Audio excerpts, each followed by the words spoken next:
Okay, today we're going to talk about convergence again, or still. Really thought long and hard about how to title this thing today, and I'll talk about it a little bit at the beginning because I think that we live in a very confusing world. So let's pray. Lord, just pray that you will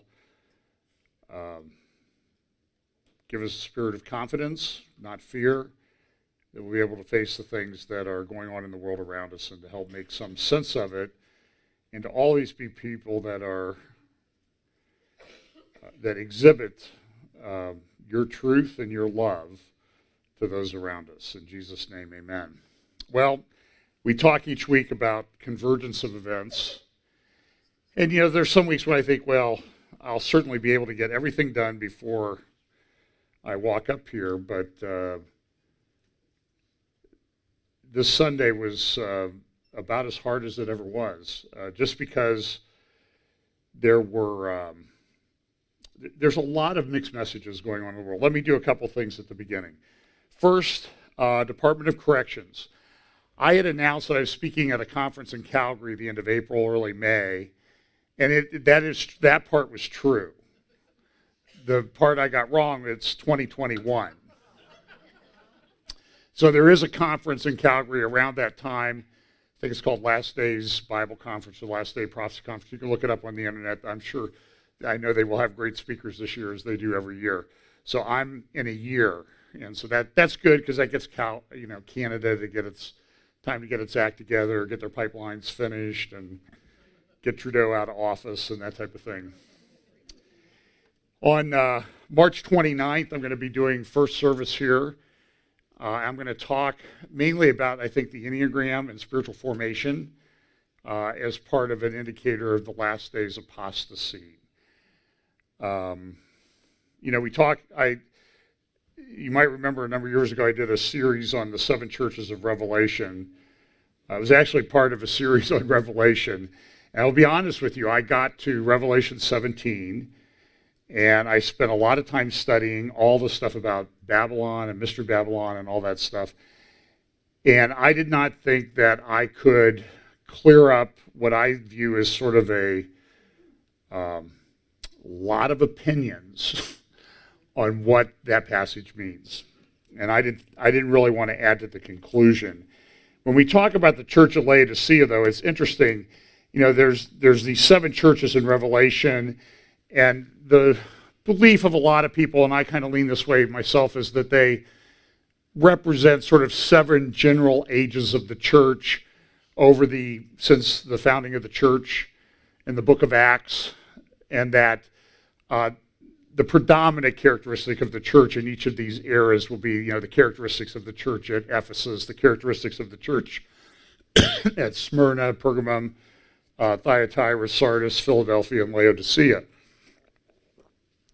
And when you get to Laodicea, it's very clear that you have a church that was, this church was really messed up. They didn't get any commendation from the Apostle Paul. They were confused. They had a mixture of everything. And I think it's hard to argue that this is not the age of the Laodicean church when you look at it in the broad term. I get phone calls. I talk to a lot of people. This happens, it doesn't matter what city it's in. People call me up and they're like, I've been to like every church in my area, and it's all churches that are trying to look like a nightclub or try to look like the world. And the sermons are essentially TED Talks, like 15 minutes, good advice, nothing very deep. And one of the characteristics of Laodicea is really wrapped up in its name. The book, Laodicea, Lao means peoples, and dikidomai or dikidzo means opinion. And so what you have essentially the church of people's opinion. And does that sound like the church in general today? When you try to talk to people about, for example, as I'll talk about spiritual formation and the Enneagram, that seems to be sweeping, the Enneagram part seems to be, and I'll explain what it is. It's essentially sort of a personality test, but it's sweeping over the church. And it's like every week I get information that this university or this college or this church or that denomination are adopting this. And it's really pushed by a guy named Richard Rohr, who has a thing called Center for Action and Contemplation out in Albuquerque, New Mexico. And he's not Christian. And everybody cites to him, and he bought it off of some New Age guys, a guy who I can't remember, his last name begins with N, and he is a self-described shaman. And so everybody in the church is running around like, well, I can do better than, I'm going to sanctify this. We're going to have Christian yoga. We're going to have Christian Enneagram. And it's absolute nonsense, but everybody's opinion that what they're doing is okay is running rampant. And the Lord has a very stark warning for that. I know thy works, that thou art neither cold nor hot. I would that thou wert cold or hot. So then, because thou art lukewarm and neither cold nor hot, I will spew thee out of my mouth. Now, there's a lot of allusions in Revelation to the temple. And one of the things that you could not do in the temple area was spit. So essentially, so you just weren't allowed to do that. You had to do it outside the sacred temple precinct. So in Revelation 3:16, saying that the Laodicean church would essentially saying that it would be removed to a place outside of God's protection, outside of the sacred area that God had set aside. And that's a pretty stark warning. There's also other, and part of the what happened in Laodicea was Laodicea didn't have its own water source, so it brought in water source from Hierapolis, which was warm springs. It's a very beautiful area even to this day. And then Colossae, but by the time it got to Laodicea, it mixed. And it wasn't hot water like at the springs at Hierapolis, and it wasn't cold water like they had at Colossae. It was just, I spent a lot of my life growing up in Northeast Ohio, where when you were there, you never noticed it. But when you go back, you turn on the tap, and it smells like rotten eggs. There's a lot of sulfur in the water, and it's pretty disgusting if it's not treated. And this is sort of the picture that Jesus gives. There's also a passage that I was looking at a little bit this week in 2 Kings chapter 22, and I've talked a little bit about this in the past. And I'm not going to go read a lot about this, but there was in the days of Josiah and Ahab, Josiah wanted to go into battle, and he'd done a lot of good things. He had torn down the high places and that sort of thing. He went to, I may get my stories mixed up here just a second.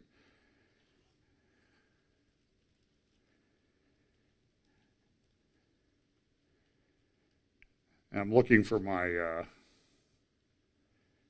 well, I'll have to dig it out later. We'll talk about it later. I shouldn't have talked about it just because I wasn't prepared, but there was a prophet named Micaiah.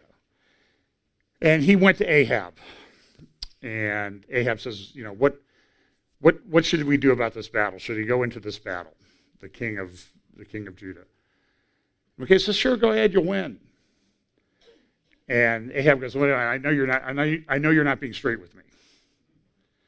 And the king of Judah had asked Ahab, listen, do you have any prophets that could help me? And he says, yeah, I've got 400 here. And they always tell me good things. Because, yeah, but do you have any others? Well, I got this Micaiah guy, and he hates me. Because he always gives me bad news. And the long story short was that Micaiah came and told the king what he should do. He avoided it. He didn't do what was right, and the consequences were pretty bad. But it kind of gives you an indication there that there were 400 prophets who were always going to tell the king good news, what he wanted to hear. But there was only one that was really to stand up and say what was really going on. Now, this week, I'm going to talk about the coronavirus in just a minute. Let me give a couple things out of the way. So we have a Department of Corrections, already talked about that a little bit. We also have a Too Good to Check department. Now I'm told that this is a sign outside of Bethel Church in Reading that the healing rooms are canceled because of the coronavirus. Okay. As I said, that's too good to check. I'm sure somebody will fact check it for me and tell me whether it's right or not. But, and we'll talk probably a little bit about Bethel when things come up here in a few weeks when I talk about that specifically. Here's an interesting picture. It's a picture of a volcano in Indonesia. And this is what the person reports. This volcano in Indonesia has just spewed out more CO2 than every car driven in history.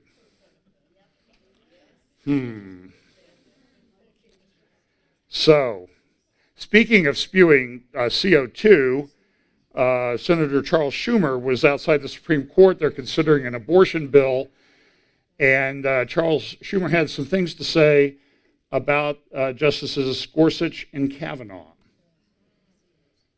From Louisiana to Missouri to Texas, Republican legislatures are waging a war on women, all women. And they're taking away fundamental rights. I want to tell you, Gorsuch, I want to tell you, Kavanaugh, you have released the whirlwind, and you will pay the price. You won't know what hit you if you go forward with these awful decisions. Now this was an editorial cartoon that somebody had made up about Senator Schumer, and he said I wasn't really making a threat. Now it sure sounded like a threat, and I don't really care if people have different opinions about Supreme Court opinions, but even Larry Tribe, who's a very liberal constitutional professor from Harvard University, said that this was way, way out of line. Even some of the people on MSNBC were saying it was way out of line, that what he did, especially in the charged political environment. This tweet came from Ilhan Omar on the same subject. Two accused sexual predators should not be deciding whether or not women have access to health care in this country. So I'm only showing this to show that the level of rhetoric is really ramping up. We're still, 8 months away from this election? We can only imagine what it's going to get like.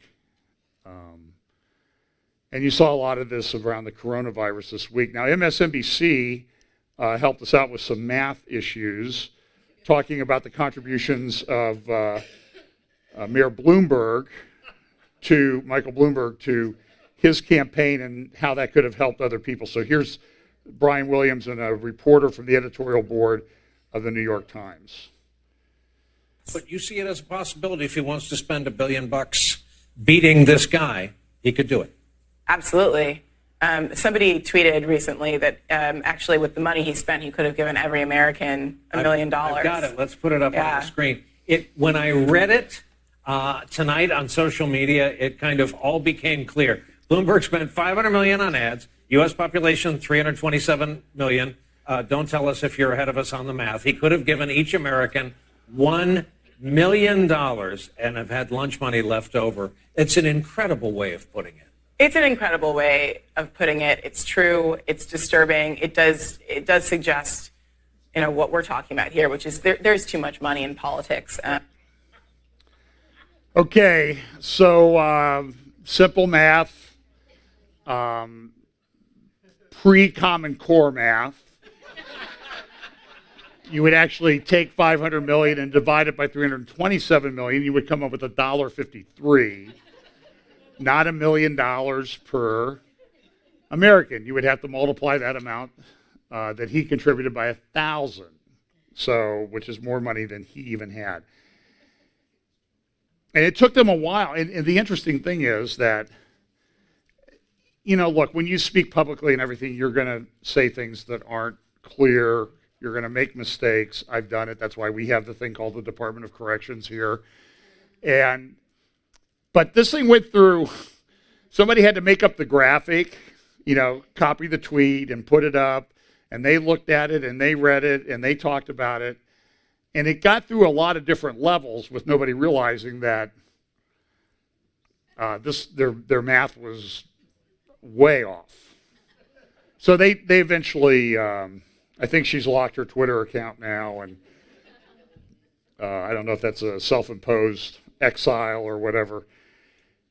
Well, the coronavirus has led to a lot of interesting comments. This one was somebody put up, toilet paper, $3,999, free 1 carat diamond ring with purchase. And so I was thinking about this as I left the office the other day, all the different things, we have the hand sanitizer thing sitting on every desk now. There's a hand sanitizer. And I'm like, but does anybody sanitize the hand sanitizer container? Shouldn't we be doing that? And how do you do that?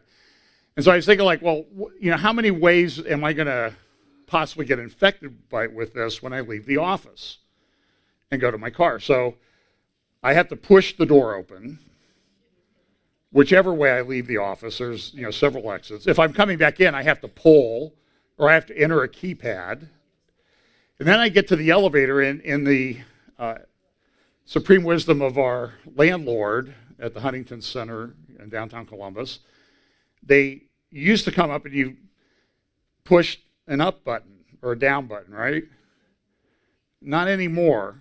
They took away the button, and I thought, well, if there was the button, I could take like a pencil out of the office supply and then throw the pencil away or something, after I've and so, but now it's a touchpad. You have to touch it with your hand. And so there's one on each side and they have like 3 banks of elevators in the building.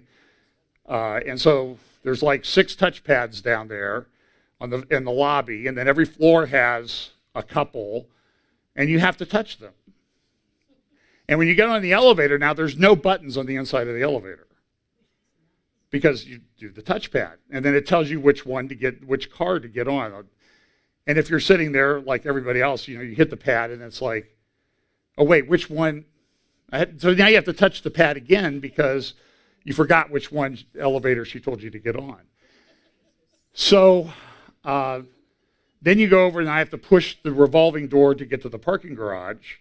And then I go to the parking garage, and it's same landlord, but it's elevator classic, I call it now, that you punch a button. So I could touch that button. Then I get on the elevator and I have to touch another button. And then I go down and I have to push open the door.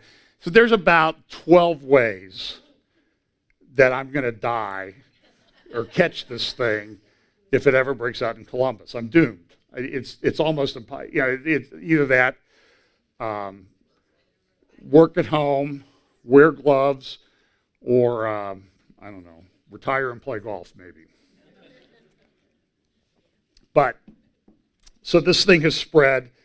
A lot of really great graphics. The Wall Street Journal did a very good series this week on the spread of the coronavirus. It sort of shows how it spread from Wuhan around the world. It's pretty much everywhere now.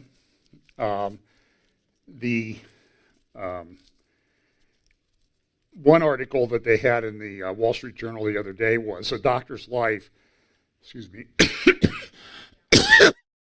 all morning. A doctor's life on virus front lines.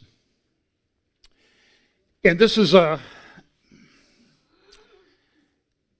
will say, I consider myself a moderately intelligent person, able to read a lot of different things. And what I've noticed this week is that it's a Laodicean world. Everybody has an opinion. And very often, people hold opinions that are highly inconsistent. I was listening to a radio show, and the person was quite critical of governments around the world, China and the CDC, and virtually everyone about they didn't do the right thing. They should have shut this thing down early on. And so we can have that opinion. A minute later, he was talking about what they're doing in Kirkland, Washington, where they're quarantining people in nursing homes. And he was saying, look what they're doing. It's horrible. They're violating our civil liberties. Now, wait a minute. So which one is it? You want government to do something, but then when government does anything, you complain that it's a plot to take away our civil liberties or to kill us all or what. It's sort of like I played the video of the Bill Gates funded the Gates Foundation and World Economic Forum funded that coronavirus war game back in October.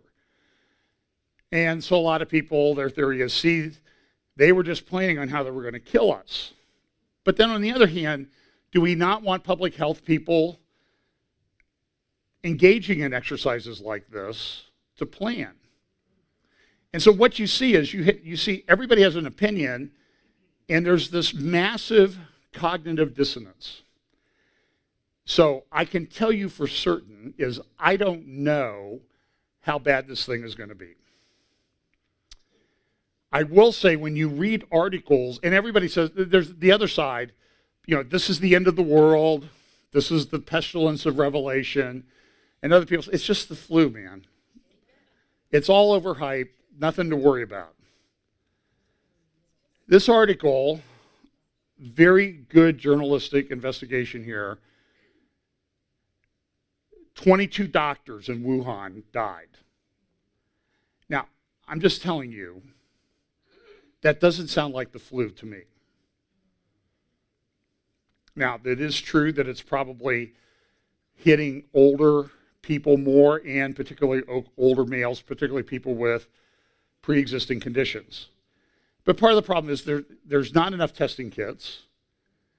And I don't know that it's a fair criticism to say, well, they should have had more testing kits, but you don't have a testing kit until you know exactly what the virus is that's out there running around. And it takes time to manufacture these things. And if all the manufacturing facilities where these might be made are shut down, that makes it a little bit more difficult.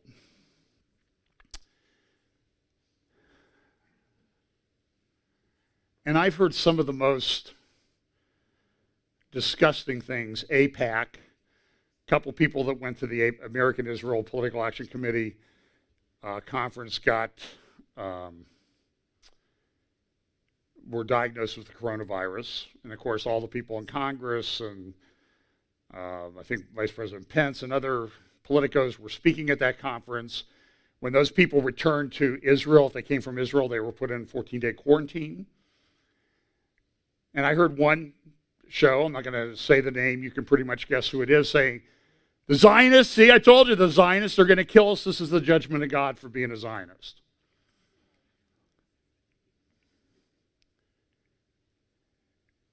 And that is vile and disgusting. And it is not indicative of somebody that's, well, you can make your own judgment. I don't like to make judgments about people's salvation, but this, you ought to read this. If you can get a hold of this article in the Wall Street Journal about the doctor working multiple hours. They're staying in these Tyvek suits for 10 or 12 hours, not drinking, not going to the bathroom. And, so maybe they're making their immune system, they're killing their immune system by doing the extra work. But I'm just saying, as I read these stories about things that are happening, and I'll play you a clip of a doctor here. So it leads me to believe that it's not just the flu. How far it will spread and how severe it will be is nobody knows at this time. I have seen projections of, millions dead around the world, 1 million dead, 2 million dead in the United States. I do know in Italy, they've shut down the Lombardy region up around Milan and Venice. They have said that they believe in the very short term they will have 3,000 people in need of intensive care beds in a hospital, and they don't have that. I've seen pictures of people dropped off at a hospital, a video of a guy dropped off at the hospital in Tehran, and they let him lay on the street because they don't have a bed in the hospital for him. And of course, some of the places this hits, there's governments that are not very open. So it is a big problem. You can see the growth, the little bar graphs here in the gold color of people diagnosed, people dying, the problems. But the biggest problem seems to be, for sure, one thing we can measure right now is that there is a big economic impact from all of this.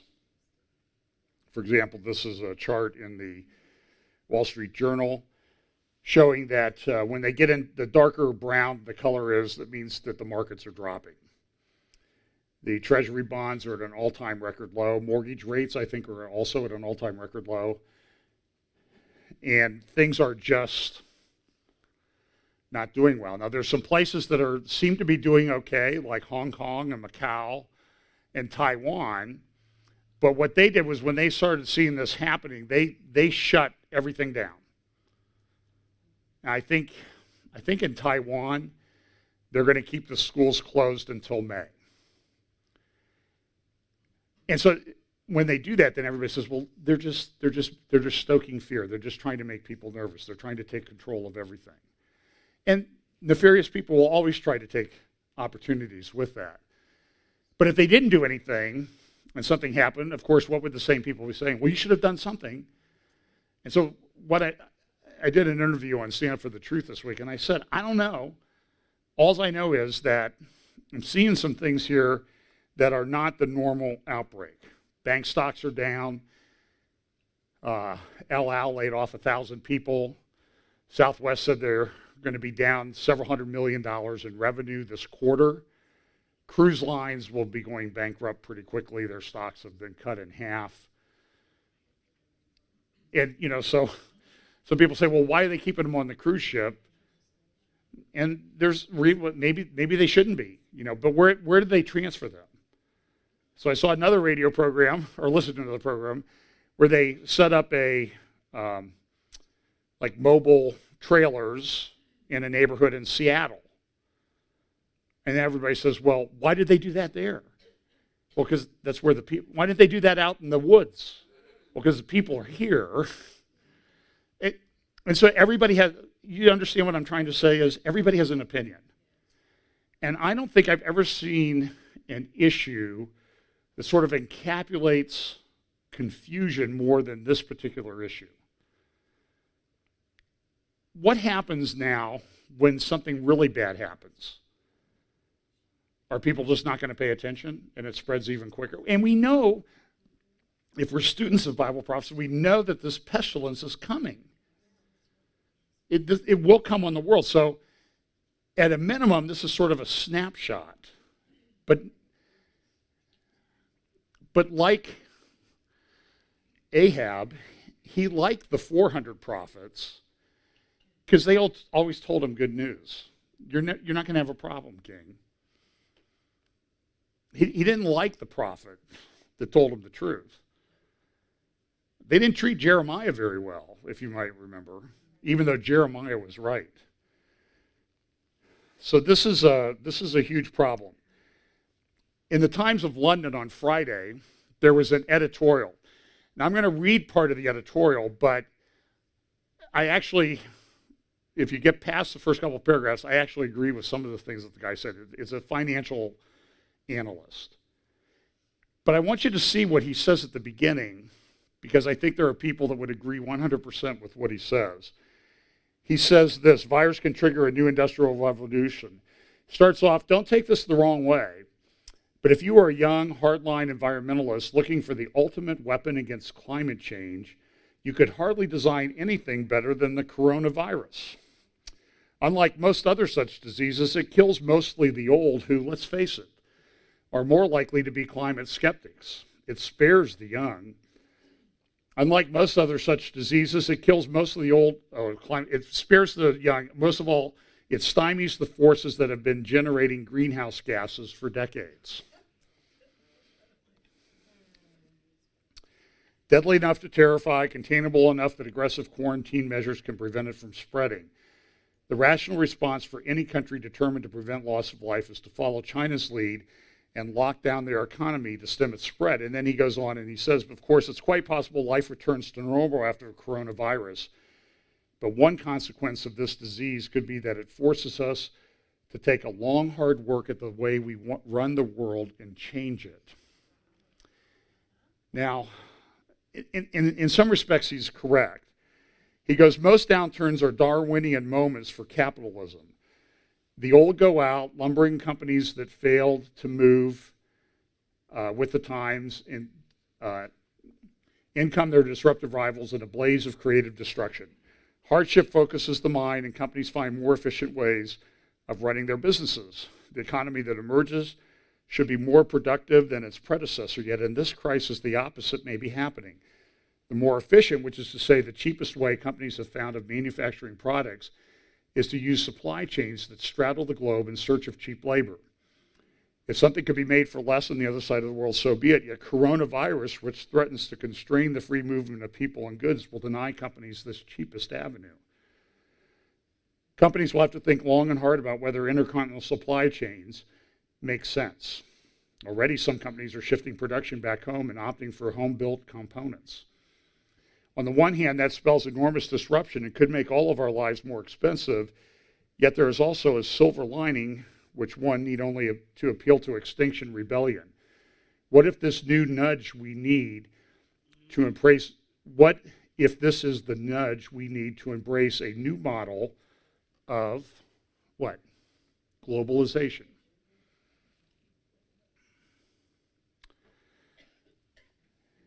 And this is the problem. It is, and of course, this is his concluding then, it's possible life returns to normal after coronavirus, but one consequence of this disease could be that it forces us to take a long, hard look at the way we run the world and change it. And there's been some pretty dramatic changes. The Kingdom of Saudi Arabia essentially shut down virtually all pilgrimages to Mecca and Medina. What's the word that we always use now? This is unprecedented. And there's pictures you see, they were all over the internet, of the Kaaba there, their holy site, sitting in the shadow of this, one of the tallest buildings on the planet, the largest shopping mall in the world, one of the largest hotels in the world, and nobody in the Kaaba. This thing is being remodeled, by the way.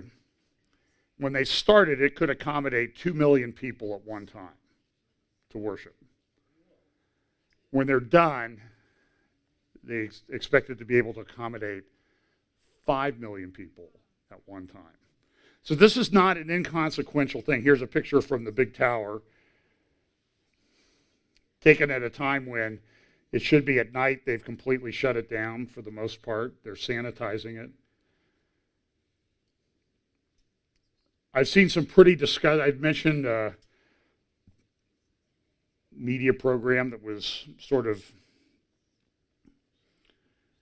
blaming people who's Zionists who support Israel as being the cause. In the Arab newspaper published in London, I saw this editorial cartoon. Now, I sent it around to some people and asked them, what do you think of this? What's on the guy's helmet? Star of David. Who's wearing the mask? The coronavirus. Now, my interpretation is the coronavirus is even scared of a Jewish Israeli soldier.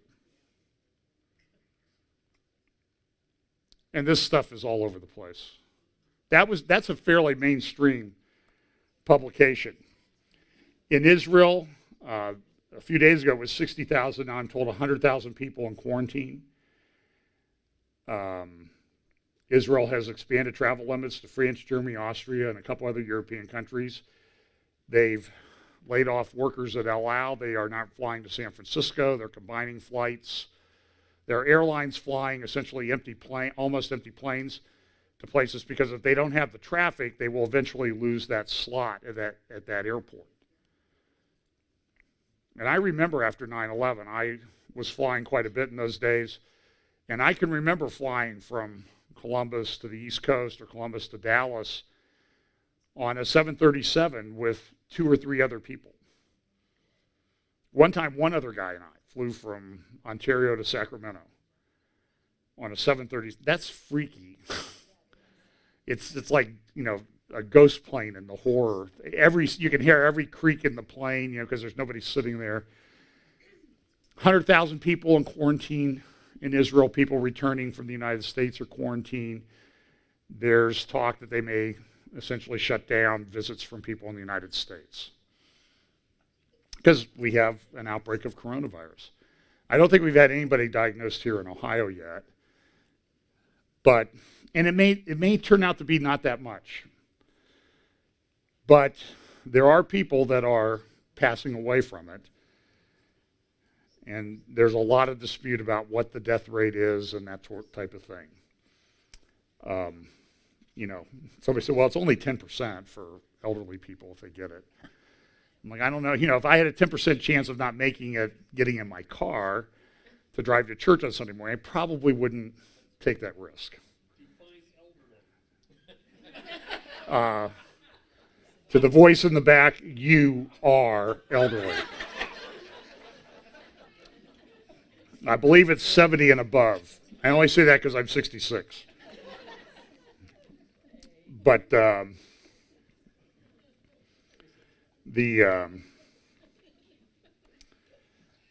here's pictures of Ben Gurion Airport.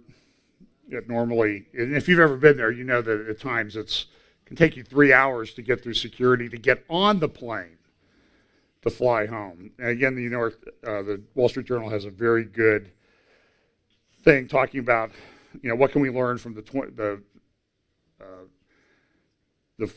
Spanish flu that broke out back in 1918 to 1920 and killed, estimated maybe somewhere around 100 million people worldwide, when the Earth's population was quite a bit less.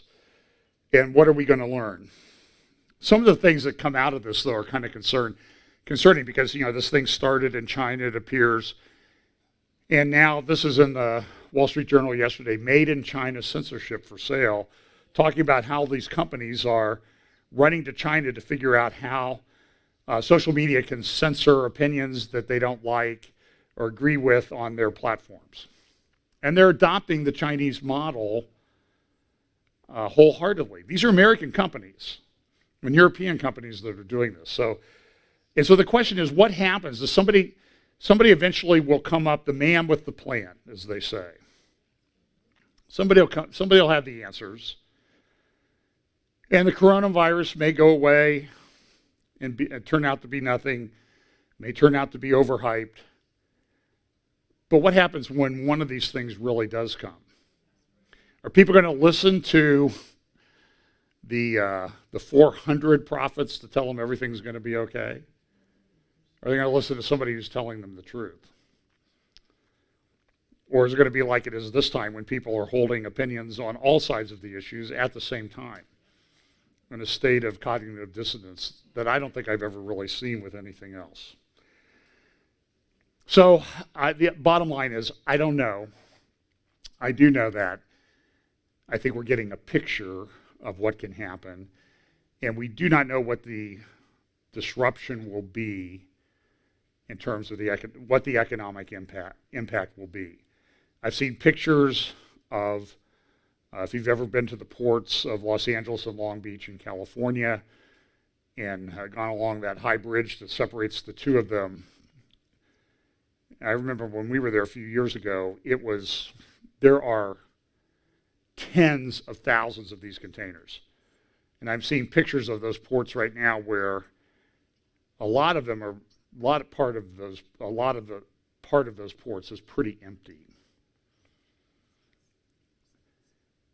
Well, when you live in a world where it's just in time, and I love, ordering from Amazon and picking it up the next day or having it delivered the next day.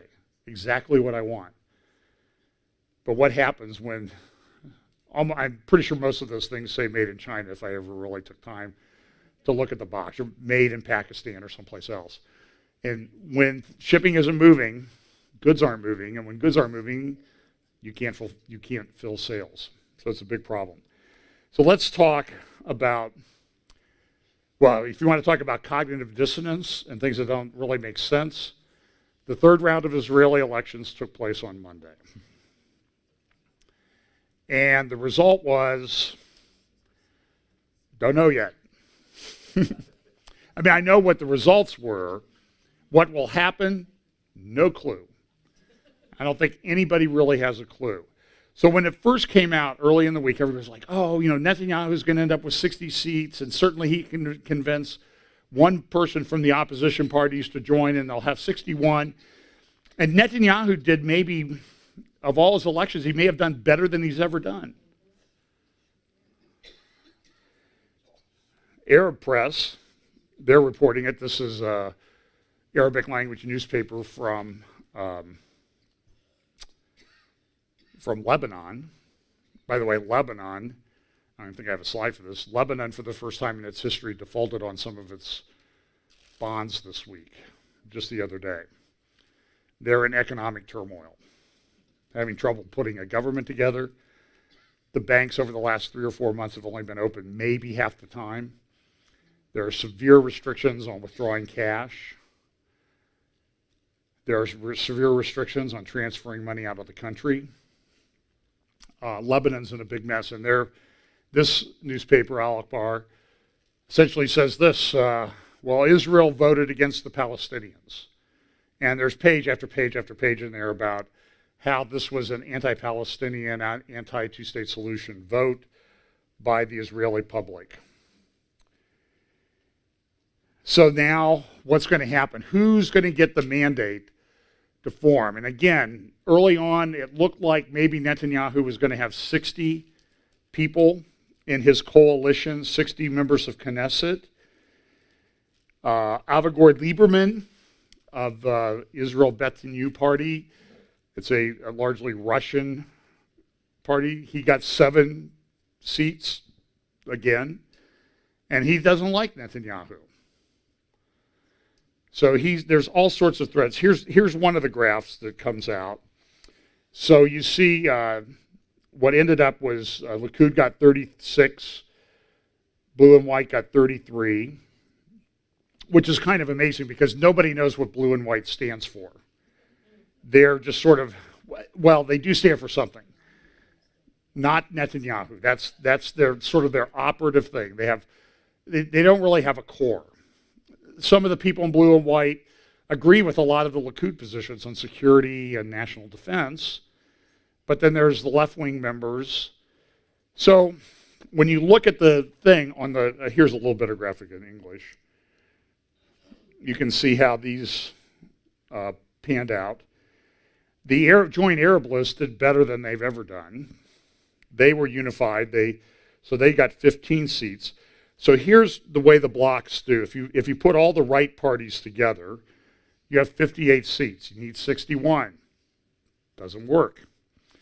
So what Netanyahu is trying to do is he's trying to say, okay, I want 3 people, and they've identified them. They've had their pictures in the paper and articles about these are the people the 4 people they're going to target to flip.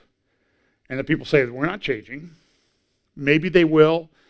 Maybe they'll be offered a portfolio that they can run as a minister in the cabinet, and they may come over. That's how they got Avigdor Lieberman, the Yisrael Beteinu party. But look at what the difference is. So you have 50A here on the right. You have blue and white, who says, well, we'll never join with the Arabs. They were saying that. They have 15, so that's 55, 58 to 55. And so Lieberman's 7 can flip one way or the other. If he goes with the left in the joint Arab list, that's 62. If he goes with the right, it's 65. And he's saying, as long as you got the Orthodox religious parties in there, I'm not joining that party. This morning, this is the news headlines from Haaretz, the Jerusalem Post. And essentially, Gantz, it says here in the Jerusalem Post, Gantz starts forming government. But wait a minute, I thought you said he didn't have enough. I thought you said he only had 40 and 15 who he doesn't want to join with, but he would join with Lieberman maybe and the Joint Arab List to form sort of a minority government and take control of things. And Gantz says this is a ridiculous statement. I'll form a coalition. Voters want the prime minister out. He did better than he's ever done. Talking about cognitive dissonance, that's it. Now the proposal is, and the report today is that Gantz is forming a government, very secret talks going on, and I'm sure Netanyahu's doing the same thing. But the word is that Lieberman will join with blue and white in the Arab list to form a government. Temporarily, they will form a Knesset, they will meet, and the first thing that they will do is they will pass a law that says that no one that is under indictment can form a government. And Netanyahu has a trial starting in 2 weeks. So then what they would do is they would form that government, vote on that law, and then their coalition would fall apart and they would call for more elections. Now, and this has very much parallels to what's going on in the United States. Because what it does is it gives prosecutors and judges an outside influence. And Caroline Glick has a very good article sort of tracing the parallels that you can read at Israel Hayom. I won't go into it, but she says the same thing happened in the United States is now happening in Israel. And the people who support this are, they're not thinking it through. Because they may be in the minority someday. Or the people that control the judiciary may start indicting them. And what it does is it puts so much power in the hands of prosecutors and judges. It's not the way it's as undemocratic a thing as you can do. And if Gantz and Lieberman go through this, I hope they are destroyed politically. They should be destroyed politically. Because there's no balance left in the system. And it's exactly what the Democrats want to do here.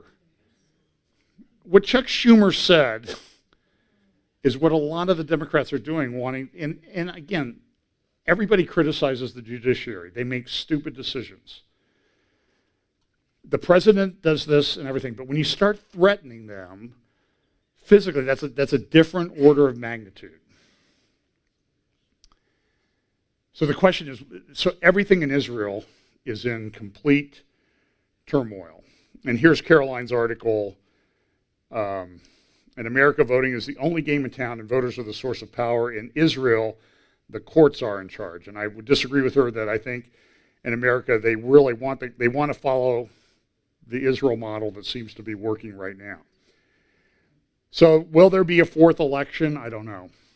Well, I think it's very likely. I'm very concerned about this little stunt that they may pull to put in this law about Netanyahu being under indictment.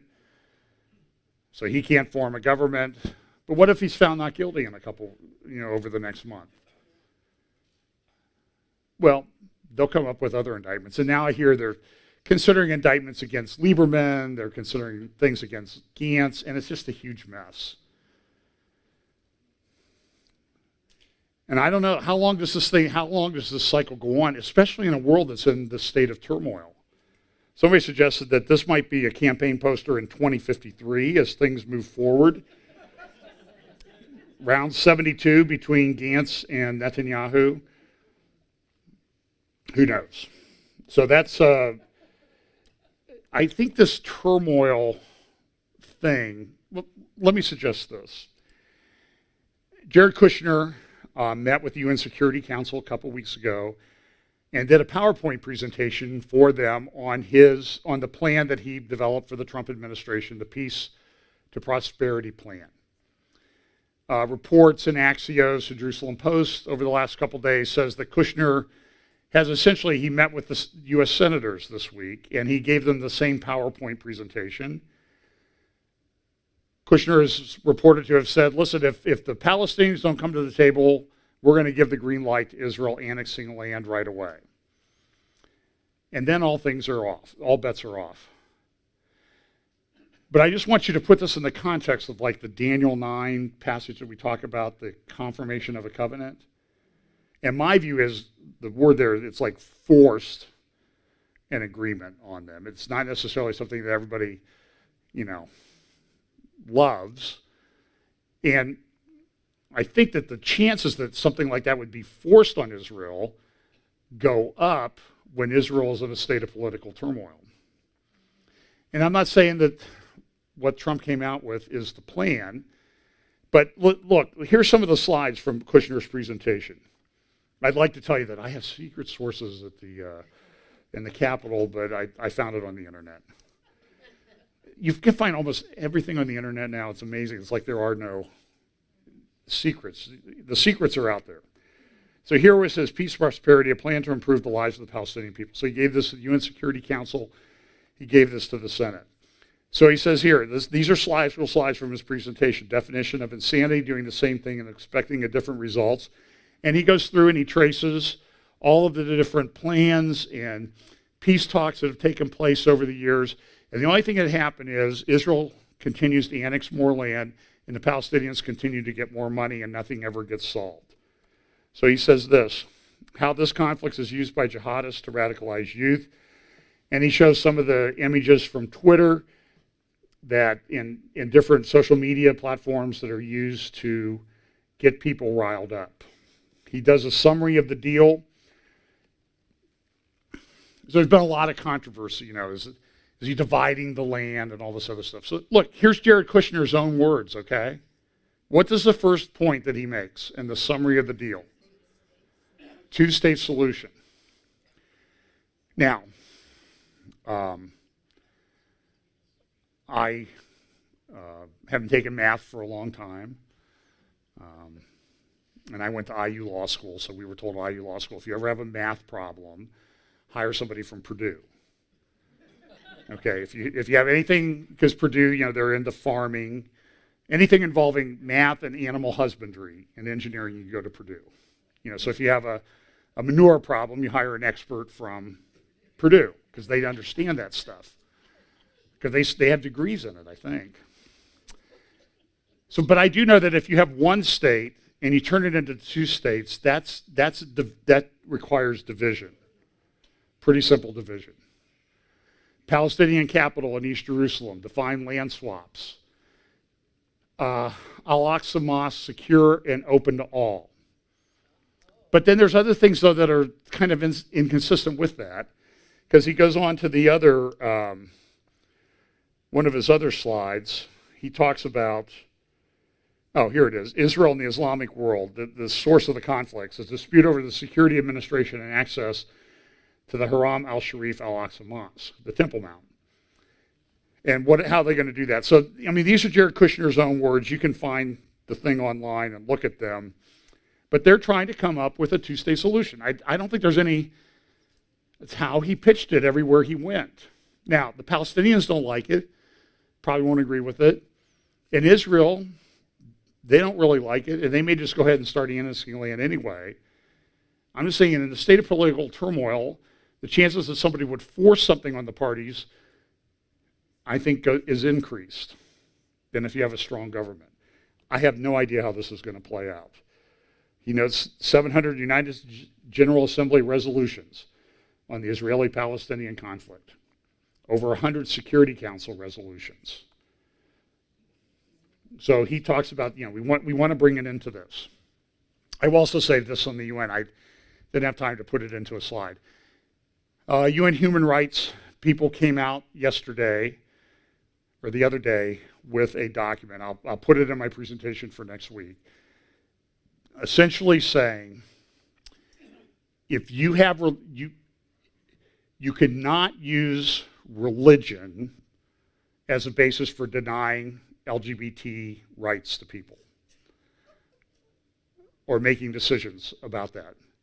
In other words, it goes along with this thing that I've talked about a number of times. You see it happening in France, you see it happening in Europe in particular. You're allowed to believe anything you want as long as you never talk to anybody about it. It's private belief is what's protected.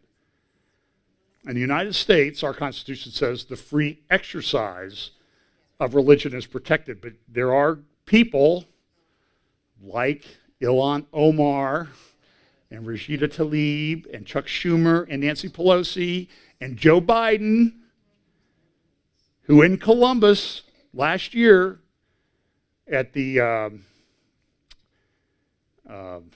whatever that group is, they have the blue thing with the yellow equal sign.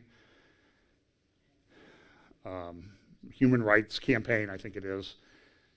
And he said, first thing I do is put in the Equality Act. And he released a bunch of stuff this week that is consistent with what the UN said about how you religious people should conduct yourselves and how you cannot use your religious beliefs.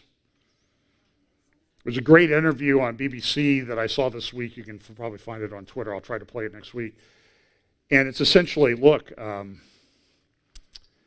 this is, it's a young lady.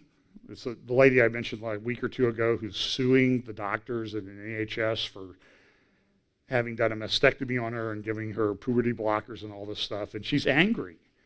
And so I'll give BBC credit, I think it was the BBC that did it, for interviewing her and letting her speak her piece about this. But listen, if the Equality Act in the U.S. and what they want to do and the UN, what they've just come out with, and so this is how all the religions of the world should act. We know better than everybody. The word coming out of that will be to this young lady is shut up and live with the fact that we mutilated you. I had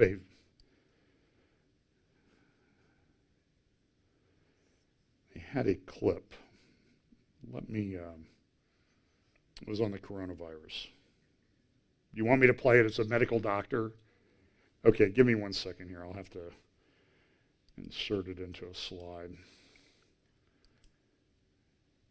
I apologize. I'm telling you, I got about 3 hours sleep each of the last 2 nights trying to put this stuff together. It's been an incredible couple weeks with all the different things going on. This was on, I think, British Channel 5. You'll see the name of the doctor here in just a moment. And I'm only passing along as, you can say you don't agree with him, that, he's just making it up and all this other stuff. But this is what this doctor had to say. This is the most frightening disease I've ever encountered in my career, and that includes Ebola, it includes MERS, it includes SARS. And it's frightening because of the combination of infectiousness and a lethality that appears to be many-fold higher than flu. What scientists know about this virus so far? What concerns you most about it? I think the most concerning thing about this virus is the combination of infectiousness and the ability to cause severe disease or death. And we have not since 1918, the Spanish flu, seen a virus that combined those two qualities in the same way. We have seen very lethal viruses. We have seen certainly Ebola or Nipah or any of the other diseases that CEPI, the organization that I run, works on. But those viruses have high mortality rates. I mean, Ebola's mortality rate in some settings is greater than 80%, but they don't have the infectiousness that this virus has. They don't have the potential to explode and spread globally. So you fear this could end up being on a scale of the Spanish flu? I don't want to make a prediction because I think what happens with this virus is actually up to us. I do think this virus has the potential to cause a global pandemic if we're not already there. And I do think the virus has demonstrated that it has a lethality that is likely many-fold higher than normal flu. What do you say to people who say, you're using these martial metaphors, you're making it sound very scary. You have a vested interest in making people fearful, so you get the investment in a vaccine. What do you say to that? I've been working on epidemic preparedness for about 20 years, and completely dispassionately, without elevating the temperature or speaking hyperbolically. This is the most frightening disease I've ever encountered in my career, and that includes Ebola, it includes MERS, it includes SARS. Well, so that I just wanted to back up on that because I forgot to play that. So listen, like I said, you can give me. It's very interesting. Early in my career, I did a lot of medical malpractice work, defending doctors, sometimes going after doctors for medical malpractice. And we would always hire experts. And so one side would bring their expert in, and the other side would bring their expert in, and the jury would decide who wins, or you would settle the case. And some people made a living doing this. I remember a guy in Philadelphia, I deposed him many times. And the last time I deposed him, he said, just sit there, take your notes. I'll go through all the questions that you go through every time that we have these depositions. And he just talked for an hour. And I said, I think you covered it all, thanks. And got up and went and had a cheesesteak and came home. And so you can always find people on either side of these issues. So it's very difficult to figure out exactly what the truth is. And frankly, I don't know, if you took all the voices that are out there talking right now to a jury, you'd probably end up with a hung jury that couldn't come to a decision. So we have coronavirus, economic downturn.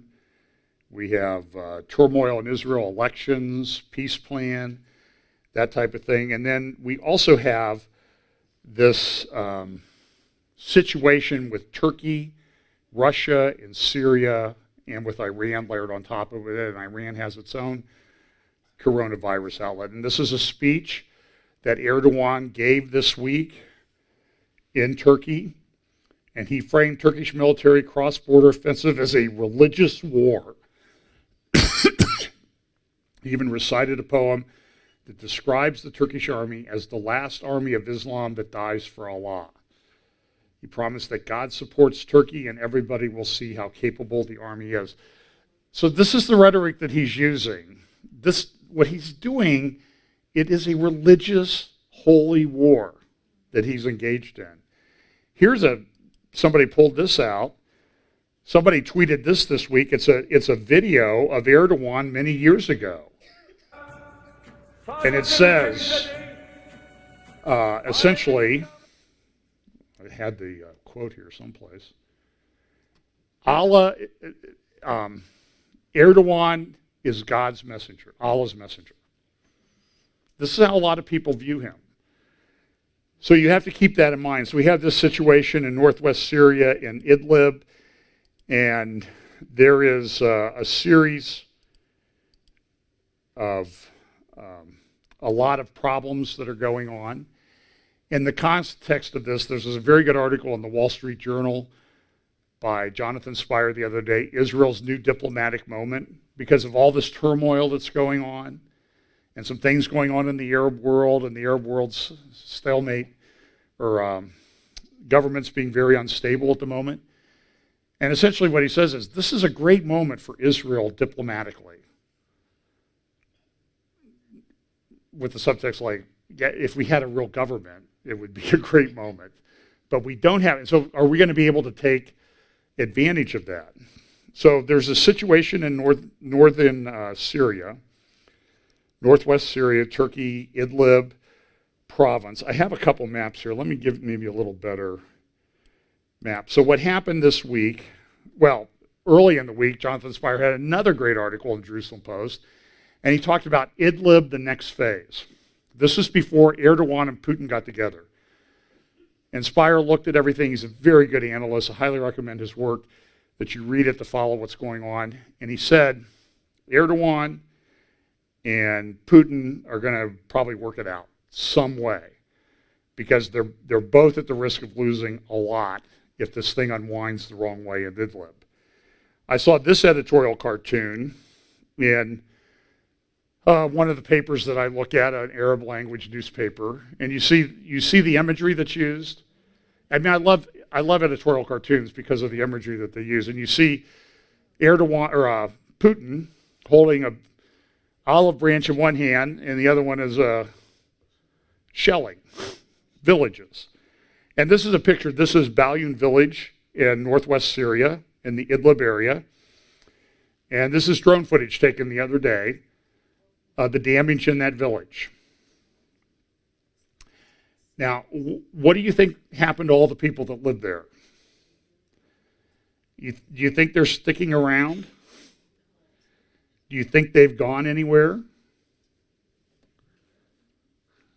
I mean, you see these pictures of cities and towns and villages all over Syria that look like this. There's nobody around.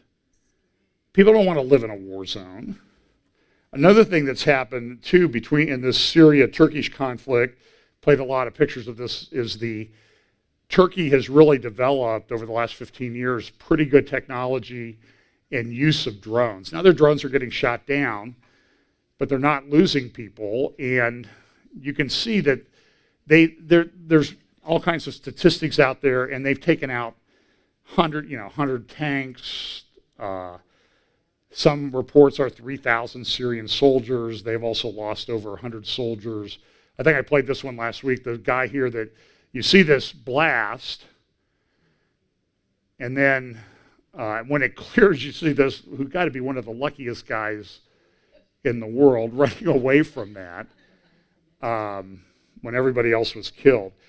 So Putin and Erdogan got together this week. Now, on the left is the meeting between Putin and Erdogan when they first met in Moscow. And if you look at that video, there's a very good body language behavioral analysis of what was going on there. But if you watch Putin, very little eye contact, and the way he's using his hands, and that type of thing. And look, there are experts that can tell you almost exactly what he's thinking. And you can tell if you watch that video that Putin is not very happy. Now, this is causing a lot of problems for Putin, because he may have to get his military actively involved if Erdogan keeps doing what he's doing. And Putin has some assets there in Syria that he wants to protect. But if you really watch that closely, even if you're not listening to it, Putin's voice was very tight. Very little time was he spent looking at them. Now, they had a meeting for about 6 hours, and they came out after that meeting was over, and they announced that there would be a ceasefire. This is a very hot area of the world. If you just look at the map, let me get my little laser pointer up here.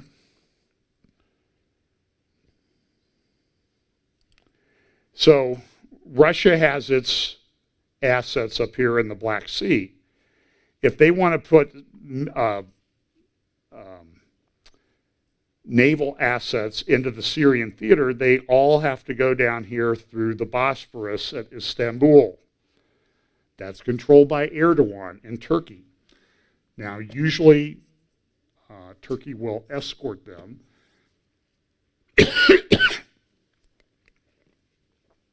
With naval ships, but now they're escorting them with police boats. They haven't shut it down yet.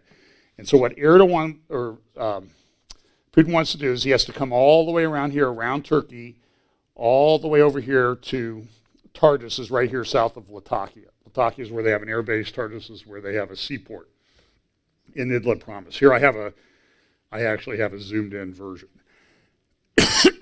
So here is the area of Syria, northwest Syria and southern Turkey. You see Idlib. Here's Aleppo. Here's Idlib. And here is Latakia. There is a road that goes all the way up here through Idlib to Aleppo, to northwest Syria. There's Raqqa. That's where the Islamic State had its capital over here. So that's the Euphrates River and reservoirs along the Euphrates. So it's very important that they're able to get the supplies from Latakia and Tartus down here, up this road over to Aleppo, because they want to maintain that area. Aleppo, I think, is or was the most populous city in Syria, about 4 million people. About 20% of the country lived there at one point. So this road is very important. So when they got together, so here's I forgot I had all this. Idlib, Aleppo, Raqqa, Tartus, Latakia. So here's a map in Russian language about the security zone that they have. Here's a little bit better map. And so what they did was along this highway from Latakia to Aleppo, they've made a security corridor now, which is sort of like a no fighting zone. And they signed it up, and everybody went back, and they're already fighting. They're shelling each other and that type of thing. So it's not been solved. But in this blue area, the dark green area is what the Syrian government has taken back over since January, over the last 2 months. In that blue area, it's about, 10 miles wide, 20 miles north to south. There are 3 million people that live there. And this is the problem. This is where all these refugees are coming from, the fighting. So this is an editorial cartoon. You see the lady carrying the Middle East on her shoulders, the refugee, and that type of thing. Here was an interview on Al Jazeera about, boy, I didn't do very good. Hang on a second here. I got to put my slide in.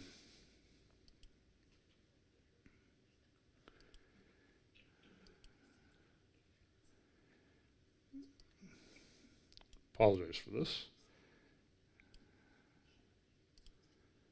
Okay, here's a little interview with one of the UN people about what's going on in Syria, in Idlib.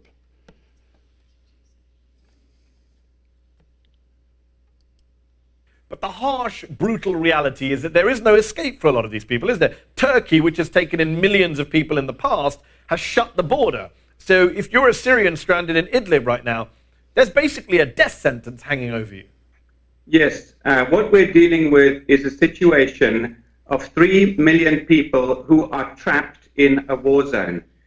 These are people who are not simply fleeing fighting between two opposing armies. This is a population which itself is under attack. They come from towns and villages which have faced systematic, wide-scale, indiscriminate bombing, airstrikes and shelling that has continued day and night.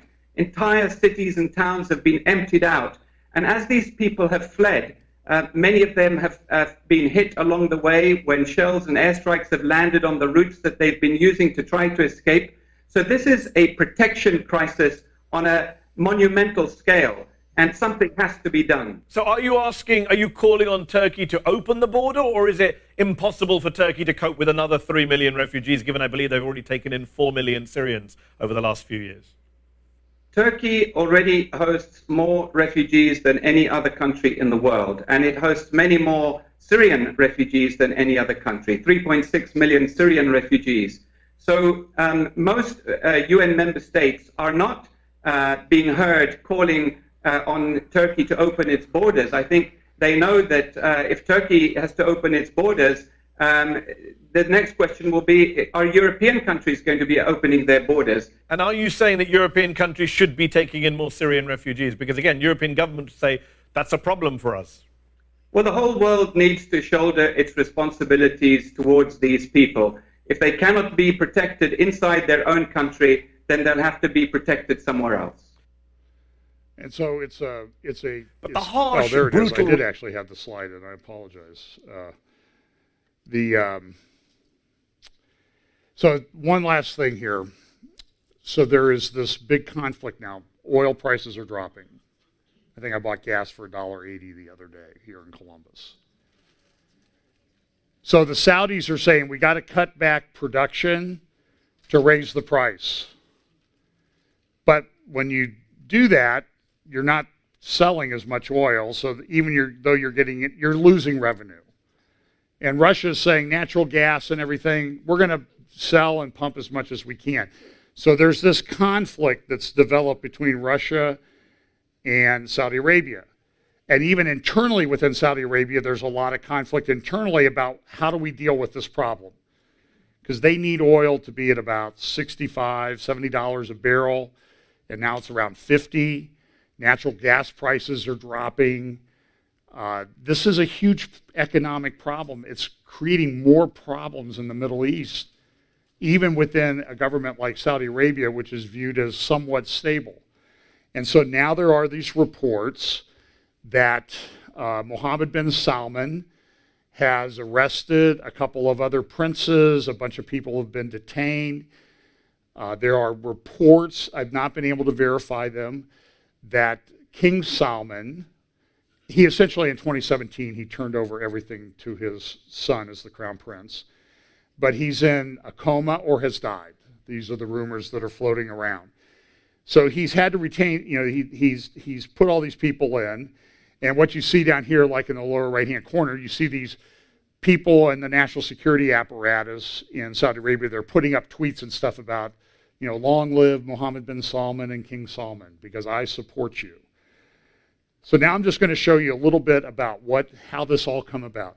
So Saudi Arabia, the original king in 1932 was King Abdulaziz, King Saud, and he ruled till about 1953, and he had, nobody knows exactly the number, around 41 to 43 sons. So they would pass everything down through the sons. So he died, and he had a bunch of sons. So until this day, so he died almost 60 years ago, his sons have been succeeding one another. Well, when you have 41 sons, and they have multiple wives and a lot of kids, pretty soon you have a pretty big clan. And then he had a wife that was the favorite wife. So 7 sons from the favorite wife have been the ones through who the king line has gone. But now they're all dying off. So Mohammed bin Salman would be the first one to rule Saudi Arabia who was not the original king or one of the sons of the king. So remember this guy, he died in 2015, King Abdullah bin Abdulaziz. And he had an interesting title in that he was the first one to have not only the title of king, but the protector of the 2 holy mosques. So in 2012, he appointed one of his brothers to be the crown prince, 2011. And the guy died. So then he appointed his brother, King Salman, to be the crown prince. King Salman became the crown prince when his brother died in 2012. King Salman, in turn, this is very interesting. It would make an interesting TV movie or series, really, about the intrigue that goes on in the South Palace. And they're incredibly wealthy.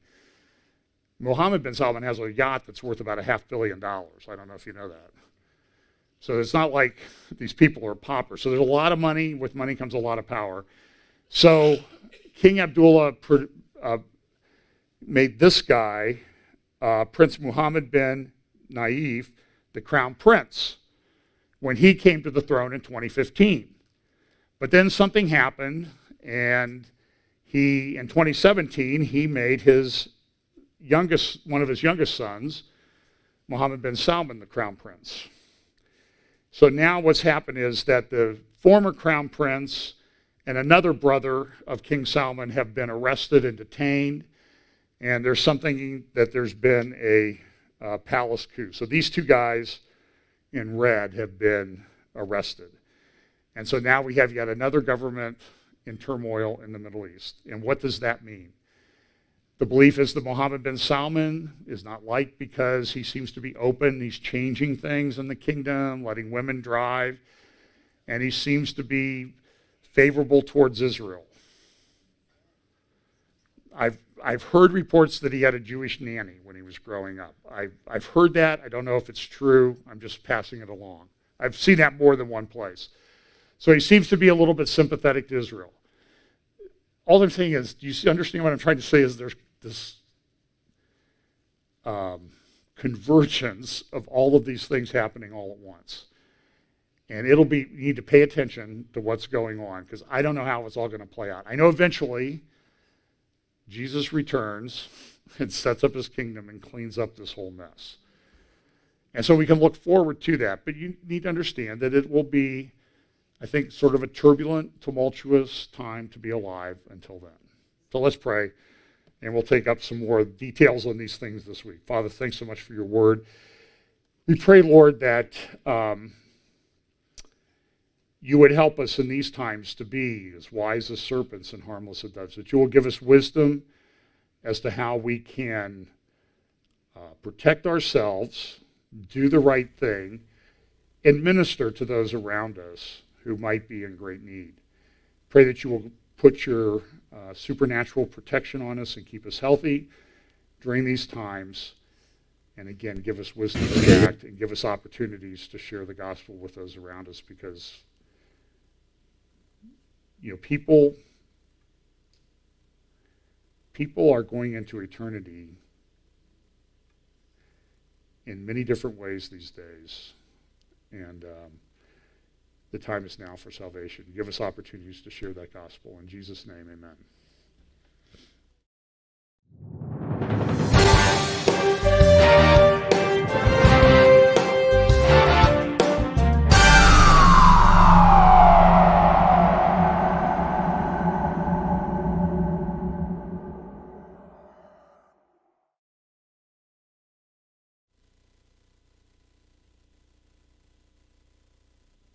Here we go. Copyright, I get it.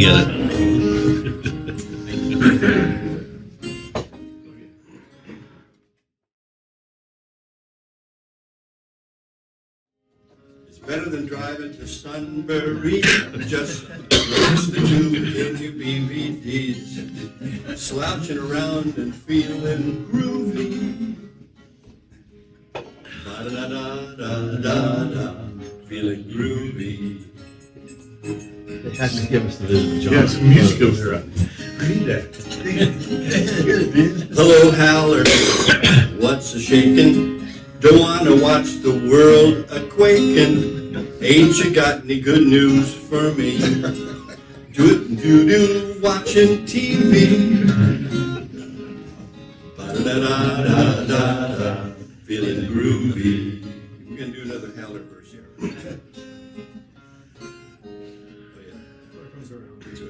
Hello, Howler, lay it on us.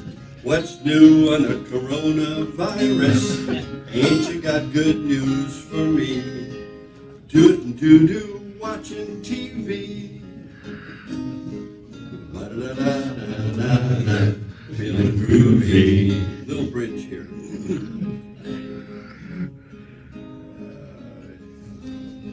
We got graphics galore and fake news is cheap. Sometimes it's so wacky it lulls me to sleep. Let convergence just steamroll and buffalo me. John, we love you. You're so groovy.